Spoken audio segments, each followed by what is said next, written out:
코로나 전염병으로 인하여 세계가 이제 요란스럽습니다. 신문에 이런 기사를 봤습니다. 앞으로 델타 변이보다도 강력한 바이러스가 온다. 이 상황에서 우리는 정신을 차리고 깨어서 기도하며 살아가야 하는데, 오늘 말씀 요한계시록은 앞으로 반드시 일어나야 할 것들의 기록을 우리에게 보여주시고 있습니다.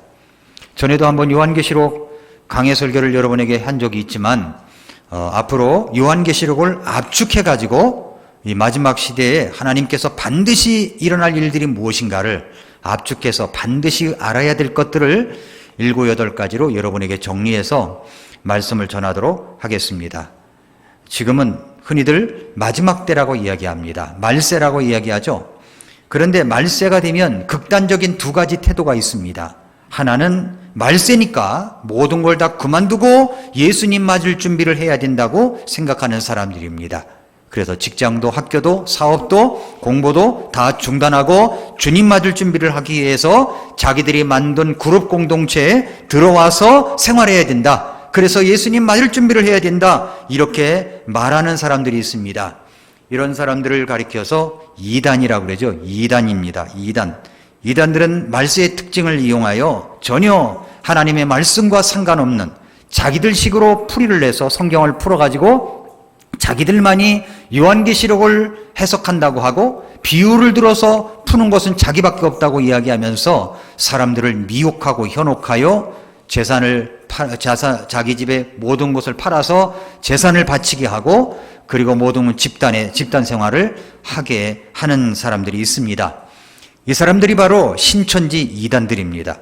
우리나라에도 휴거 열풍이 있었죠. 이제 예수님이 오시면 우리가 휴거당한다. 1992년 10월 28일 날 다미선교회 장막성전, 이런 사람들이 이제 휴거 열풍을 세계적으로 곳곳에서 휴거 열풍이 있어서 그렇게 사람들을 유혹했었습니다. 그러나 어떻게 됐습니까? 예수님은 그때 오시지 않았습니다. 예수님은 언제 어느 때 오신다고, 몇 월 며칠 날 오신다고 말씀하신 적이 없어요. 그것은 자기도 모르고 하나님만 아신다고 예수님께서도 그렇게 말씀을 하셨기 때문입니다. 이런 사람들이 바로 극단적인 사람들이에요. 이단들이 그렇게 많습니다. 옛날에 제가 전도사 때 전도관을 다녔던 박태선이라고 하는 사람이 교주인데, 전도관을 다녔던 우리 그 교회 집사님의 어머님이 계셨어요. 여러분 신앙촌 간장이니 뭐 이런 거 옛날 분들은 들어보셨을 거예요. 그런데 이 전도관이죠. 전도관 박태선이라고 하는 사람입니다. 그 집에 갔더니요, 박태선 사진을 무슨 김일성 사진 마냥 크게 붙여가지고 그렇게 집안에 해놓은 것을 봤습니다. 가서 이제 전도를 하러 갔는데 이분이 안 듣는 거예요. 박태선 그 이야기만 듣는다는 거예요. 그래서 제가 이야기했습니다. 그럼 어머니, 박태선 씨가 죽으면 예수님을 다시 믿으셔야 됩니다. 그렇게 하겠다고. 그런데 박태선 씨가 어떻게 됐어요? 지금도 살아있나요? 영생불사하고 있나요?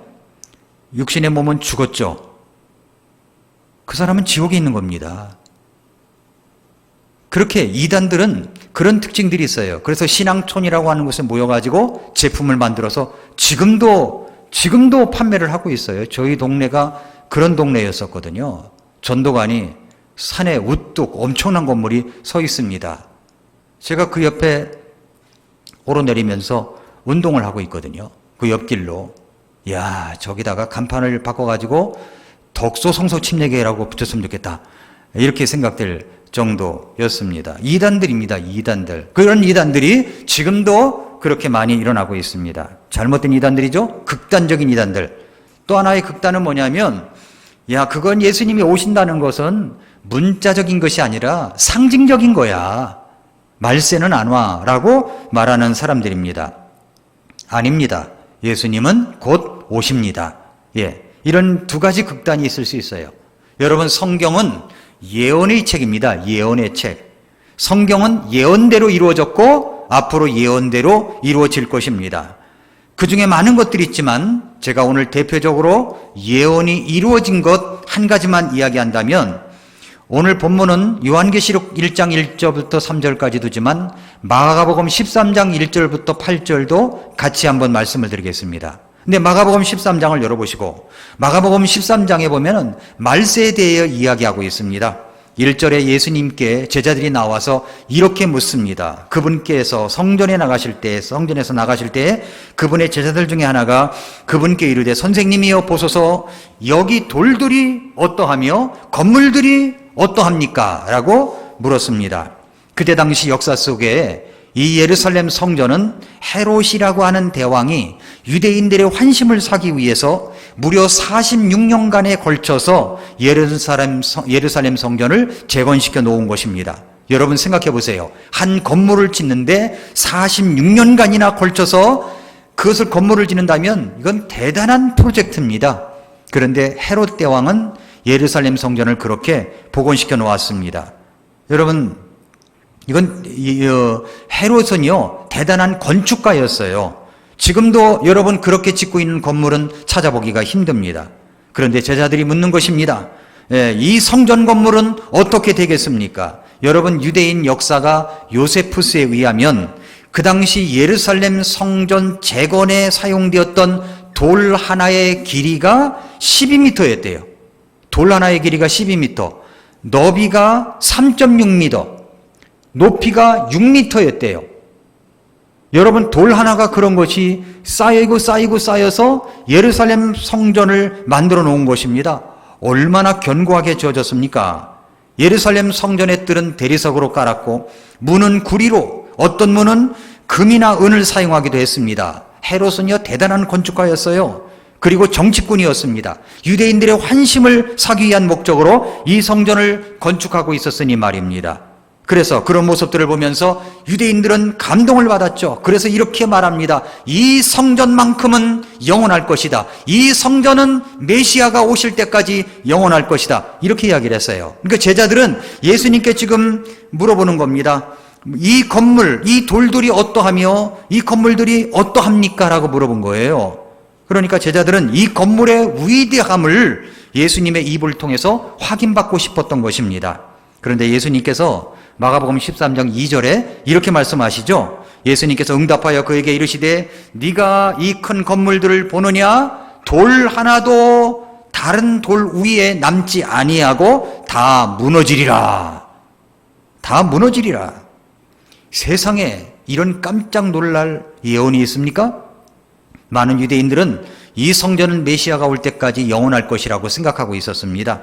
그런데 예수님은 이 건물들, 돌 하나도 돌 위에 남지 아니하고 다 무너질 것이라고 예언을 하셨습니다. 이것이 바로 예언이에요. 예언.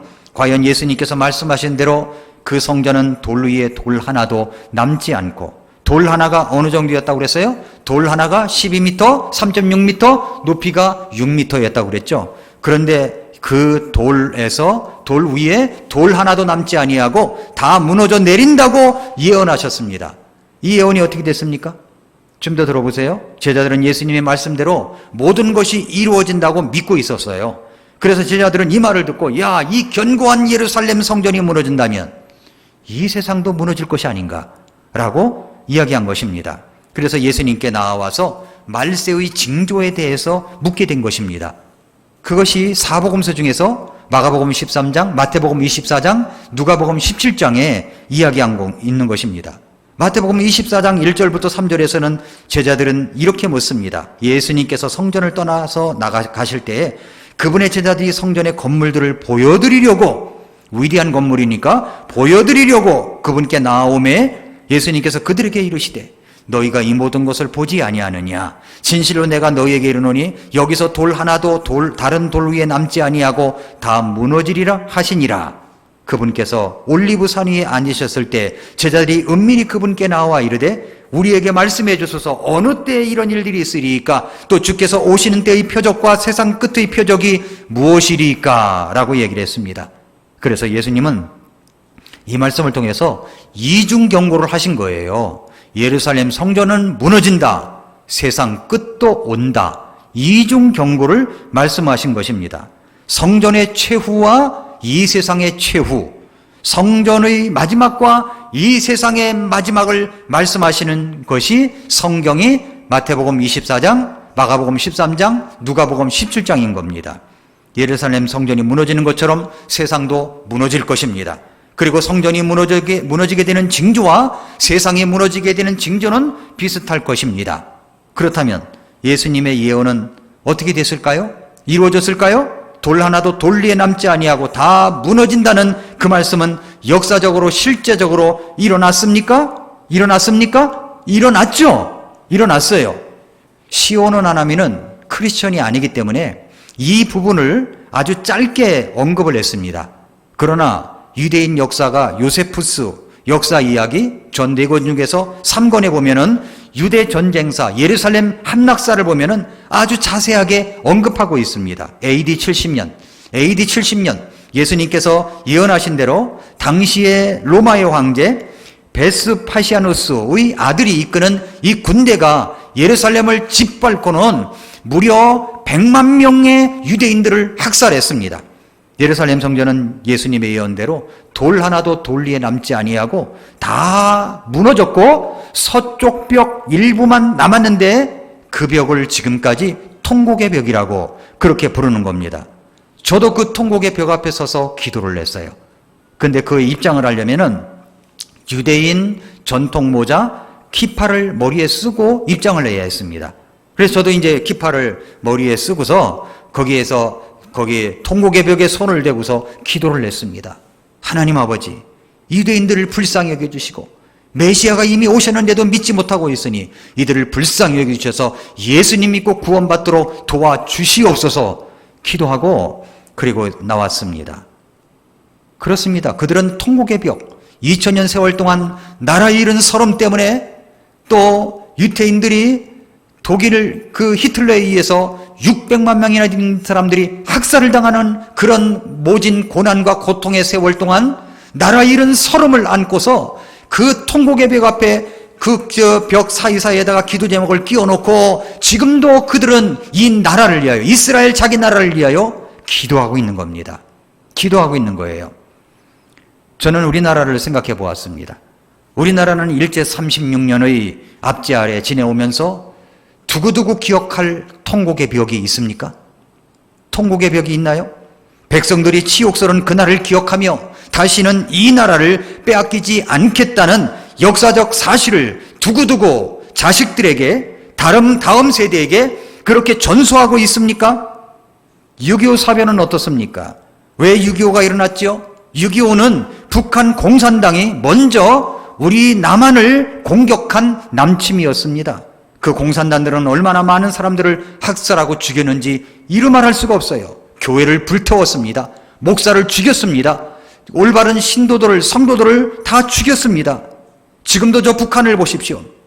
교회를 학살하고 그리고 가짜 교회를 만들어 놓고 거기에서 가짜 신앙인들을 양성시켜 놓고 교회가 있는 양 그렇게 제스처를 쓰고 있지만 그렇지 않습니다. 중국을 보십시오. 중국의 기업의 상징과 중국 기업의 상징과 같은 알리바바의 마인조차도 중국 정부에게 쓴소리했다고 중국 공산당이 알리바바를 공격하여 과징금 3조 원을 물렸습니다. 여러분 한때 그의 행방을 알 수 없어서 세상의 언론들이 그를 찾아내려고 애를 썼었습니다. 그런 이중적인 모습이 중국 공산당의 모습입니다. 신앙은 어떻습니까? 온전한 자유적인 신앙생활을 할 수 있습니까? 교회를 폭파시킵니다. 예수 믿는 사람들을 잡아갑니다. 그래서 지하에서 숨어서 지하교회를 조직하고 예배를 드리는 겁니다. 그 예배가 너무 소중해서 그들이 모이는 것이 너무 소중해서 짧게 설교하면은요 2부 설교해달라고 하고 3부 설교해달라고 하는 거예요. 너무 짧게 한다고 더 길게 해달라고 더 듣고 싶다고 예배가 그리워서 몇 날 며칠 버스를 타고 또 기차를 타고 와가지고 그 예배에 참석하고 몇 날 며칠을 집으로 가는 이런 지하교회 성도들이 지금도 중국에는 무지기수로 그렇게 많습니다. 저도 지하교회에 가서 설교를 한 적이 있습니다. 너무너무 감격스럽게 말씀을 전했어요. 물론 통역은 우리 이대로 선교사님이 했죠. 그런데 거기서 말씀을 전하고 내일은 주의 만찬식을 하겠습니다 라고 얘기를 했더니 그 다음날요 수요일날 저녁 가서 말씀을 전했는데 목요일날이었는데 더 많은 사람들이 모인 거예요. 주의 만찬식 한다고 더 많은 사람들이 모였습니다. 그런데 거기 하나 가운데 중국 공안 같은 사람이 한 사람 앉아 있었어요. 전부 긴장을 한 거예요.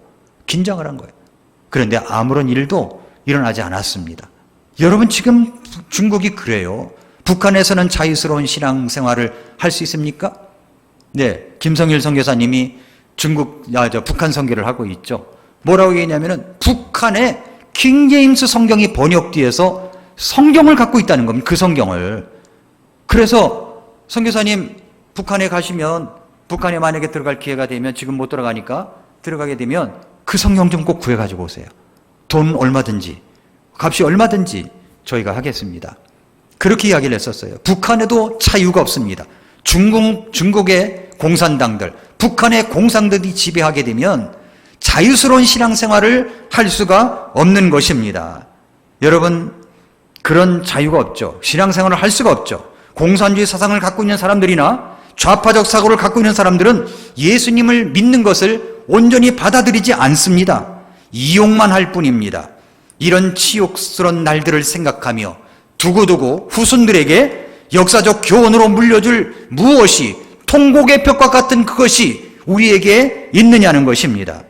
저는 그것이 그날을 기억하며 해야 할 것이 바로 우리 자녀들에게 자손들에게 가르쳐야 될 것이 8.15 광복절 날 태극기를 달고 애국가를 부르며 우리가 얼마나 어려운 그런 시절을 지냈는가를 이야기하면서 이 나라 애국하는 것이 얼마나 중요한 것인가를 가르쳐야 된다고 저는 믿습니다. 그리고 광복절뿐만 아니라 한 날을 더 추가한다면 저는 6.25의 날이라고 생각합니다. 여러분 그날도 기억하며 6.25의 노래를 부르며 태극기를 달고 다시는 이 나라를 빼앗기지 않겠다고, 다시는 공격당하지 않겠다는 정신을 우리 자신과 우리 자식들에게, 우리 자손들에게 심어줘야 되지 않겠습니까?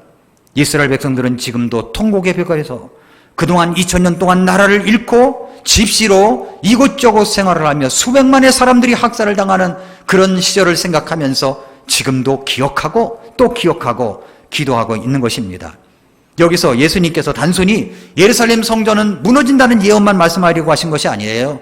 그것은 이 세상도 마지막이 온다는 것을 말씀하시려고 한 것입니다. 이 세상도 마지막이 옵니다. 그래서 요한계시록 1장 1절에는 이것은 하나님께서 반드시 곧 일어나야 할 것들을 자신의 종들에게 보여주시려고 했다라고 했습니다. 앞으로 반드시 곧 일어나야 할 것들이 있습니다. 예수님께서는 마가복음 13장에서 이미 그것을 말씀해 주셨고 또 요한이라고 하는 제자를 통해서 반드시 곧 일어나야 할 것들을 보여주시려고 요한계시록을 기록하게 한 것입니다. 마가복음 13장은 두 가지 핵심적인 것을 준비해야 함을 말씀하고 있습니다. 하나는 마지막 날에 일어날 징조들입니다. 또 하나는 그렇다면 그 마지막 때 비밀이 무엇인가를 이해해야 되는데 무엇을 준비해야 되는가 이것을 말씀하시고 있습니다. 마가복음 13장에서는 말세에 일어날 일들, 마지막에 일어날 징조 3가지를 차례로 기록되고 있습니다. 대표적인 마지막 징조 3가지입니다. 마지막 때의 고통의 시작이라고 그랬어요. 마가복음 13장 7, 8절을 보시면 또 너희가 전쟁들과 전쟁들의 소문을 들을 때 불안해하지 말라. 그런 일들이 반드시 있어야 돼. 아직 끝은 아니니라. 민족이 민족을, 왕국이 왕국을 대적하여 일어나고 곳곳에 지진이 있으며 기근과 재난이 있으리니 이것들은 고통의 시작이니라. 고통의 시작에 불과합니다. 첫째로 우리가 알아야 될 것은 세상 끝의 징조를 알아야 돼요. 징조 3가지가 있다고 그랬죠? 첫째는 뭐냐면 종교의 미혹입니다. 종교의 미혹. 5, 6절을 보시면 예수님께서 대답하여 그들에게 말씀하기 시작하되 아무도 너희를 속이지 못하도록 주의하라. 많은 사람이 내 이름으로 와서 내가 그리스도라 하며 많은 사람을 속이리라. 이런 사람들을 뭐라고 그래요? 이단이라고 그러죠. 이단이라는 말은 끝이 다르다는 말이에요. 비슷한 것 같은데 결정적으로 보면은 다른 사람들이 있습니다. 이단입니다. 대표적으로 신천지가 그렇죠? 이단입니다. 자신이 구세주인 양 이야기합니다. 이단입니다. 자기만이 요한계시록을 풀 수 있는 열쇠를 가진 사람이라고 이야기합니다. 이단입니다. 또 이단들의 특징을 보면요, 침례자가 들어간 교회들이 많아요. 침례자가 들어간 교회들이. 이단이에요. 예수님 오실 때가 되고 네 재산은 다 하나님의 것이니까 그거 지금 여기에 필요한 것이 있으니까 그거 팔아가지고 다 바치라는 거예요. 다 바치라는 거예요.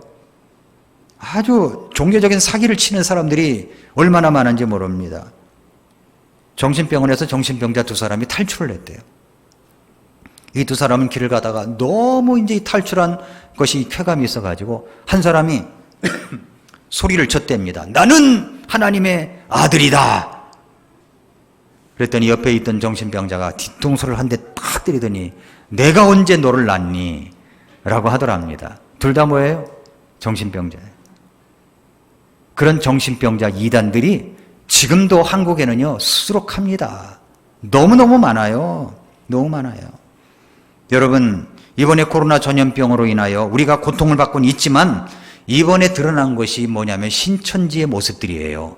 신천지의 모습들이 얼마나 다닥다닥 붙어가지고 그렇게 집회를 몇 박 며칠을 하고 있습니까? 이단들이 그렇게 하고 있다고요. 그런데 신기한 것은요, 이단들이 그렇게 하면은 막 몰려들어요, 사람들이.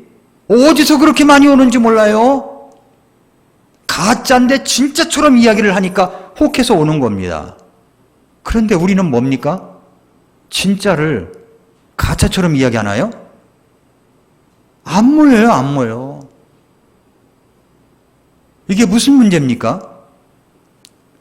여러분, 그저 기복사상을 해가지고 사람들에게 너 그렇게 살지 아니하면 너에겐 저주가 있어. 네 자손에게도 저주가 있을 거야. 3대 저주가 있을 거야.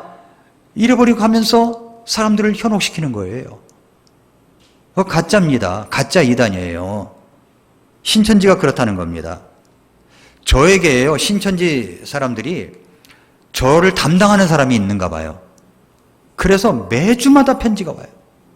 처음에는 어이구 어떤 분이 이렇게 성도가 나에게 편지를 다 해주시고, 우리 교회 성도들은 한 번도 편지를 안 해주는데 이렇게 편지를 다 해주시나 너무 또 감격해가지고 이제 개봉을 해서 열어봤더니 천국 열쇠를 푸는 것이 비유를 풀어가지고 어쩌고 이런 게 오는 거예요. 보니까 신천지인 거예요. 신천지는 자기 이름을 감추지 않아요. 그냥 드러냅니다. 신천지라고 얘기해요. 근데 한 번만 오고 끝날 줄 알았더니 매주마다 와요. 매주 몇 통씩 와요. 지금은 그냥 아예 그냥 뜯어보지도 않고 쓰레기통에 집어넣지만은 그런 사람들이 있어요. 가짜를 진짜처럼 믿고 있는 겁니다. 가짜를. 그러나 여러분, 우리가 이걸 알아야 돼요. 이 말세의 징조 가운데 하나가 뭐냐면 종교적 미혹이 많이 일어난다는 겁니다. 사람들이 와서 내가 그리스도라 하며 이만희가 자기가 그리스도래요. 그러니까 가짜죠. 이것이 이단들하고는요 인사도 하지 말라고 그랬어요. 함께 하지도 말라고 그랬습니다. 밥도 먹지 말아야 됩니다. 이것이 성경의 가르침입니다. 집안에 들이지도 마십시오. 듣지도 마십시오. 함께하는 그룹에 속하지도 마십시오. 말세의 특징은 종교적 미혹이 엄청 심하게 일어납니다. 이단을 조심해야 된다. 종교적 미혹이 있기 때문에. 이게 첫 번째 징조고, 두 번째 징조는 뭐냐면 사회적 혼란입니다. 전쟁이에요. 7절 8절 금방 읽었지만 너희가 전쟁들과 전쟁들의 소문을 들을 때 불안해하지 말라. 그런 일들이 반드시 있어야 돼. 아직 끝은 아니니라. 민족이 민족을, 왕국이 왕국을 대적하여 일어난다라고 얘기를 합니다. 여러분, 전쟁들과 전쟁들의 소문이라고 하는 것은 전쟁에 급격하게 많이 일어난다는 겁니다. 역사를 보면요 끊임없는 전쟁 이야기예요. 어쩌면 역사는 전쟁의 역사라고 볼 수가 있습니다. 저는 요즘에 로마인 이야기를 한번 읽었다가 두 번째 재독을 하고 있는데 모두 보면은 전쟁 이야기예요. 로마사가 전부 다 전쟁 이야기입니다. 로마는 하루아침에 이루어지지 않았다는 것입니다. 전쟁 이야기예요. 역사는 전쟁 이야기라고 해도 과언이 아닙니다. 지난 5,500여 년 동안, 6,000년 동안 무려 1만 4천 번의 전쟁이 일어났었습니다. 그러니까 매년 2.6회 정도 전쟁이 일어난 거죠. 그런데 시대가 흘러갈수록 전쟁의 발발 빈도가 더 높습니다. 전쟁의 규모는 더 커지고 있습니다. 앞으로 이 지구상에서 전쟁이 일어난다면 최후의 종말을 고하는 전쟁이 마지막으로 일어나게 될 것입니다. 그것을 요한계시록에서는 마지막 전쟁, 아마겟돈 전쟁이라고 합니다. 아마겟돈 전쟁이 일어날 거예요. 이것이 성경의 예언입니다. 이것은 나중에 요한계시록을 7, 8가지로 압축해서 이야기를 할 때 정리해서 말씀을 드리도록 하겠습니다. 어떤 조사에 의하면 BC 54년에 전쟁이 일어날 때 적군 한 사람을 죽이는 데 쓴 전쟁 비용이 한 사람당 75센트였대요. 75센트, 1불도 안 됐습니다. 그런데 나폴레옹 시대에 적군 한 사람을 죽이는 데 드는 비용은 3,000달러였답니다. 세계 1차 대전 때는 2만 1달러, 2차 대전 때는 한 사람을 죽이는데 전쟁 비용이 20만 달러였대요. 그런데 3차 세계대전이 일어난다면 그 비용은 최소한 100만 달러 이상일 것이라고 예상하고 있습니다. 앞으로 전쟁은 이제 아마겟돈 전쟁으로 집중할 거예요. 중동 지역으로 갈 것입니다. 역사는 이제 그 마지막 전쟁을 향하여 가고 있습니다. 이것이 바로 성경의 예언입니다. 사회적 혼란이 일어날 것이다.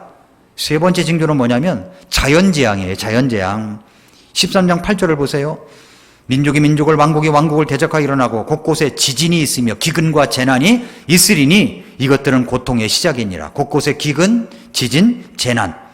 마태복음 24장 7, 8절에 보면은 민족이 민족을, 왕국이 왕국을 대적하여 일어나고 곳곳에 기근과 역병과 지진이 있으리니 이 모든 것은 고통의 시작이니라 라고 했습니다. 8월 10일자 중앙일보 이런 제목의 기사가 떴어요. 델타보다 더 큰 날벼락, 심판의 날 바이러스 온다. 무시무시하지 않습니까? 지금 코로나는 감기 수준이랍니다. 지금 코로나는 감기 수준이라는 거예요. 그런데 델타 변이가 일어나요. 델타 변이보다도 더 큰 날벼락이 온다는 겁니다. 이거는 전염 속도가 엄청나게 세고 강도도 더 세고 사람 사망률도 더 높다는 겁니다. 지금 코로나 이것은 아무것도 아닌 거예요. 이제 이미 코로나는 감기 수준으로 전락됐어요. 지금 나라에서 정부에서 인정을 안 해서 그런 거지. 보통 이제 양심 있는 학자들은요, 의사들은 이야기합니다. 이건 감기 수준이라고, 겁먹지 말라고 이야기합니다. 여러분, 지금 필요한 것이 뭐냐면 이 수준은 감기 수준이라는 거예요. 일명 심판의 날 바이러스가 온다는 겁니다. 우리가 역병에서 떠날 수가 있을까요? 역병에서 떠나지 못합니다. 계속 역병은 쏟아져서 오게 될 것입니다. 그럼 우리가 뭘 준비해야 돼요? 뭘 준비해야 됩니까? 전염병이 온다고 할지라도 내 몸에 면역력이 제대로 있다면, 여러분 건강검진할 때 면역력 검사도 한번 해보시기 바랍니다. 얼마나 되는가? 면역력이 얼마나 되는가? 2000점이 만점이래요. 2000점이 만점이래요. 면역력이 얼마나 되나 한번 해보세요. 그러면 내 면역력이 얼마나 되는가, 내가 부족한 건 무엇인가를 찾아볼 수 있어요. 면역력을 높여야 돼요. 면역력. 그래서는 그렇게 되려면 여러분이 잠도 잘 주무셔야 되고, 그리고 수면이 좋아야, 수면 상태가 좋아야 되고, 운동을 해야 되고, 그 다음에 좋은 식탁을 해야 되고, 인스턴트 식품 같은 거 너무 많이 먹지 마시고, 그 다음에 영양소를 제대로 공급해 줘야 되는 겁니다. 경건한 신앙생활 태도가 있어야 되는 겁니다. 그래야 면역력이 내게 쌓이는 거예요. 저는 아침마다 제 아내와 함께 운동을 합니다. 그 운동을 뭐냐면은 옆에 우리 집 산에 산이 있는데 그 산을 2km 정도 맨발로 걸어갔다 와요. 맨발로. 그러니까 처음에는 이제 이 바닥에 이 자갈들이 많고 말이죠. 조그만 돌멩이들이 많아서 이게 잘 걷지도 못해요. 근데 한번 해보자. 맨발 걷기 책을 쓴 박동창이라고 하는 분이 60일만, 2달만 하면은 온몸의 질병이 다 떨어진다는 겁니다. 그래서 이제 아내와 함께 어쩌다가 했고, 집안에 돌멩이 매트 깔아놓고 한 적은 있지만, 그렇게 본격적으로 한 건 없어서 이제 시작을 하자. 그래서 이제 했습니다. 근데 갈수록 좋은 거예요. 너무 개운한 거예요. 운동화 신고 언덕 올라가면 힘든데 맨발로 올라가면 더 쉬운 거예요. 어떤 코스는요, 저는 막 뛰어요. 심박수가 얼마나 올라가나 재보기도 하고 그렇게 합니다. 거기다가 또 가다가 5군데를 딱 찍어놨어요. 5군데를. 그래서 5군데 지나갈 때마다 제가 푸시업을 시작했습니다. 푸시업 시작할 때 몇 번부터 시작해야 될까요? 하나부터 시작하면 되는 거예요. 하나부터. 미안하면 2개 하고, 더 미안하면 20개 하고, 그렇게 해서 이제 시작을 했거든요. 지금은 이제 한 번 할 때마다 25개씩 했어요. 한 번 할 때마다 25개. 그 다음에는 25개 하니까 더 하고 싶어. 30개를 했어요. 30개 하니까 더 하고 싶어요. 그래서 40개를 했어요. 40개는 넘어가지 말자. 너무 무리하는 것 같아. 우리 집사람은 옆에서 계속 잔소리를 하죠. 너무 세게 하지 말라고. 당신은 문제가 그거라고 막. 그래서 이제 산책하다 말고 문제점도 지적당하고 그러면서 이제 합니다. 이제 40분씩 했어요. 5개. 그러면 25개 아닙니까? 25개. 맨발로 갔다 왔으니까 기어가지고 이제 화장실에 들어가서 발 씻어내고 이거 더 좋은 것 같아. 그래서 이제 다시 집에서 그 이제 푸시업 하는 그게 있어요. 기구가. 그거 잡고 했더니 그건 더 힘들거든요. 25개를 금방 해버리는 거예요. 이거 웬일이야? 여기 또 샤워하고 나와서 또 한 번 하고. 이렇게 하니까 한 250개를 하루에 하는 겁니다. 그리고 나서 제 몸을 보니까 전에는 그냥 말랑말랑 했었는데 이게 근육이 생겨나는 거예요. 근육이 얼마인지 아세요? 0.001. 근데 조금 지나니까 조금 더 올라가는 거예요. 너무 감사한 거예요. 너무 감사한 거예요. 그게 뭡니까? 독소가 내 발바닥을 통해서 빠져나가는 거죠. 독소가. 몸의 체내에 있는 독소가. 여러분, 우리가 길러야 될 것은 뭐냐면 역병이 온다고 할지라도 면역력을 기르면 되는 거예요. 만약에 이런 정보를 모르고 맨날 뉴스만 들으면은요, 겁이 나가지고 아무 데도 못 가요. 아무 데도. 아니, 코로나 확진자가 100명일 때도 나가지도 못해요. 100명일 때도 나가지도 못해요. 지금 2,000명 아닙니까? 그럼 더 나가지 못할 거 아닙니까? 역병은 쉬지 않고 옵니다. 이걸 우리가 꼭 기억해야 돼요. 더 큰 역병이 올 겁니다. 그게 성경의 예언입니다. 그게 징조예요, 징조. 자연재앙이 온다는 거죠. 여러분, 이런 역병뿐만 아니라 또 뭐가 온다고 그랬습니까? 기근이 온다는 겁니다. 기근. 앞으로 기근으로 말미암아 세상은 난리가 날 겁니다. 기근으로 말미암아. 여러분, 북한 땅에 농사가 제대로 잘 된 적이 있는지 아십니까? 농사가 제대로 잘 된 적이 없어요. 여러분, 북한의 김일성이나 김정은이나 김정일이나 전부 다 그 자기 국민들을 갖다가 못 살게 하고 못 먹게 하고 싶겠어요? 아닙니다. 잘 먹게 하고 싶겠죠. 그런데 농사가 안 된다는 거예요. 왜 그런지 아십니까? 6.25 동란 이후에 이제 38선 휴전선 생기고 난 이후에 농사가 안 된다는 거예요. 태풍이 흘리 지나가죠. 홍수가 나죠. 기근이 일어나지. 이게 반복해서 일어나니까 먹을 것이 없는 거예요. 그게 우연히 일어날까요? 그게 우연히 일어납니까? 아닙니다. 이거 하나님께서 심판하시는 거죠. 심판하시는 거예요. 이런 모습들이 있다는 거죠. 기근. 이번에 7월 달에 중국에 말이죠. 물난리가 났는데 얼마나 곳곳에 물난리가 많이 나는지 몰라요.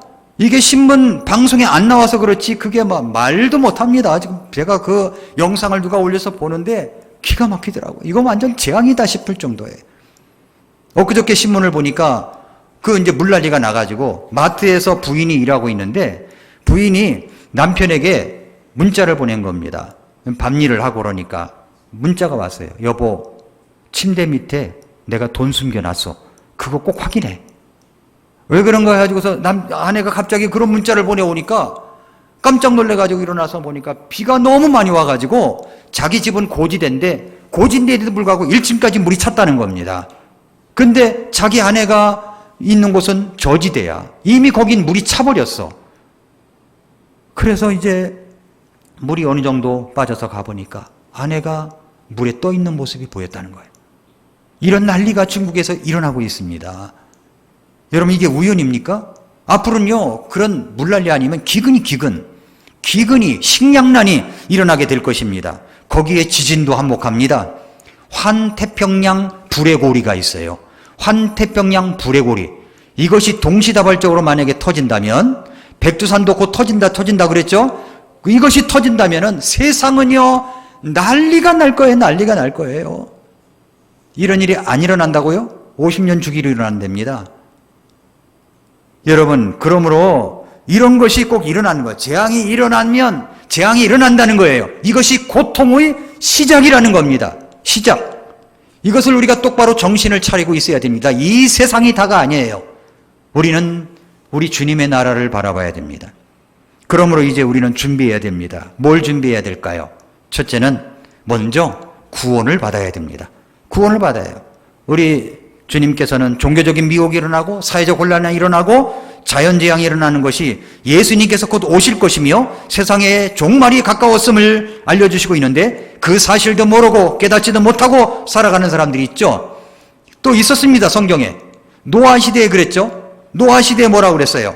누가복음 17장 26절에 보면은 노아의 날들에 이루어진 것 같이 사람의 아들의 날에도 그러하리라. 노아가 방주로 들어가는 날까지 그들이 먹고 마시고 장가가고 시집가고 그러더니 홍수가 나서 다 멸했다고 얘기를 합니다. 롯의 때와 같다고 그랬어요. 28절에 보니까 누가복음 17장 28절에 보니까 롯의 날에도 똑같다는 겁니다. 먹고 마시고 사고 팔고 심고 건축하고 그 일상생활 아닙니까? 그 일상생활에 집중하다 보면은 우리가 예수님의 복음을 전하고 십자가의 복음을 전하면 그들이 듣지 않는 거예요. 집값이 올랐느냐 안 올랐느냐 이것만 생각을 하다가 그냥 생활이 끝날 수가 있어요.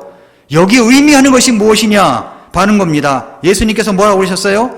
노아의 날들에 그렇게 된 것 같이 사람의 아들의 날에도 그러하리라. 예수님이 오실 때에도 17장 30절에 사람의 아들이 나타나는 날에도 그와 같으리라라고 그랬어요.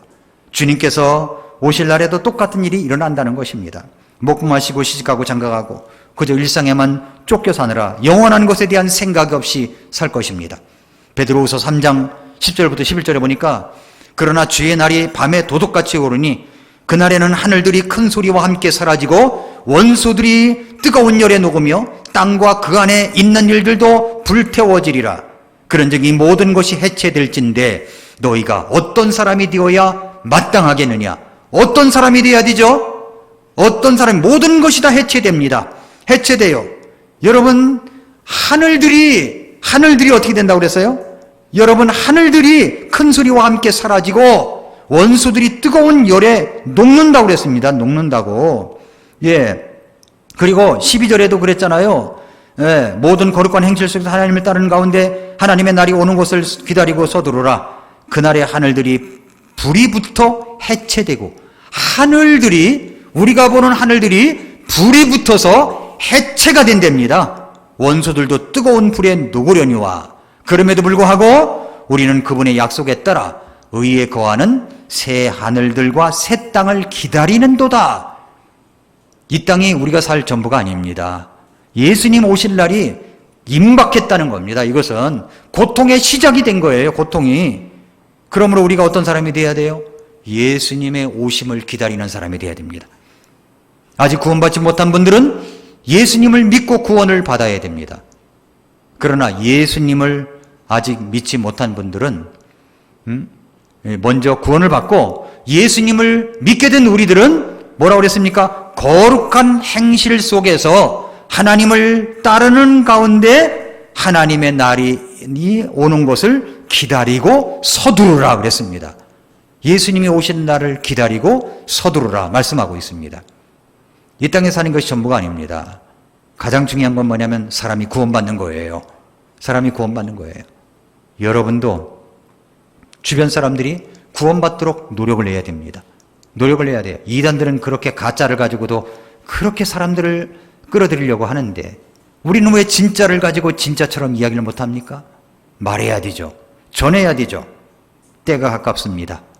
오늘 요한계시록 예수 그리스도의 계시라. 이것은 하나님께서 반드시 곧 일어나야 할 것들을 자신의 종들에게 보여주시려고 기록된 것입니다. 3절에 그랬죠? 이 대언의 말씀들을 읽는 자와 듣고 그 안에 기록된 그것들을 지키는 자들은 복이 있나니 이는 때가 가깝기 때문이라. 때가 가깝습니다. 이때일수록 우리가 해야 될 일이 무엇인가를 깨닫고 우리 자녀들을 주님 안에서 말씀으로 제대로 양육하며 길러지게 하고 우리 자신도 주님의 오실 날을 기다리면서 거룩한 신앙생활, 바른 믿음의 생활을 해야 될 줄로 믿습니다. 예수님 오실 날을 기다리십시다. 기도하겠습니다.